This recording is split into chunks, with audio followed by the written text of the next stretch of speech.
BPL এর দ্বিতীয় দিন আজ প্রথম ম্যাচে চিটাগাং কিংসের বিরুদ্ধে লড়ছে খুলনা টাইগার্স। খেলার বিস্তারিত জানতে আমরা এখন সরাসরি চলে যাব মিরপুরে। সেখানে আছেন আমাদের সহকর্মী মৃণাল কান্তি কাজল। কাজল, খেলার এই মুহূর্তের কি আপডেট আছে আপনার কাছে জানাবেন?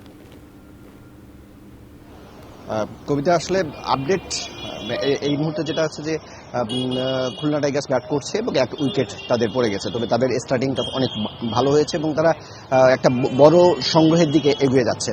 আমি একটু মিরপুরের স্টেডিয়ামের বাইরের দিকটা একটু কথা বলি, কারণ এই মিরপুরের বাইরেই আসলে গতকালকে কিছু বিশৃঙ্খল ঘটনা ঘটেছিল টিকিট নিয়ে সমর্থকদের সাথে প্রশাসনের।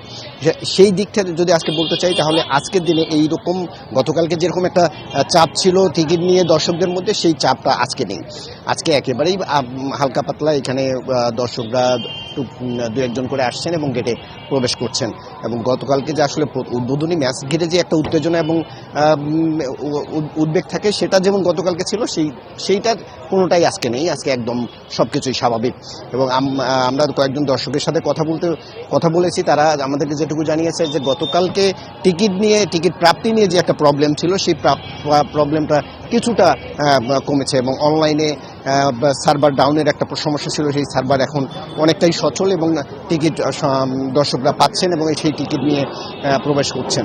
আর একটা জিনিস ছিল, গতকালকে আসলে অনলাইনে টিকিট কাটার পরেও অনেকেই প্রিন্ট দিয়ে যে প্রিন্ট কপি নিয়ে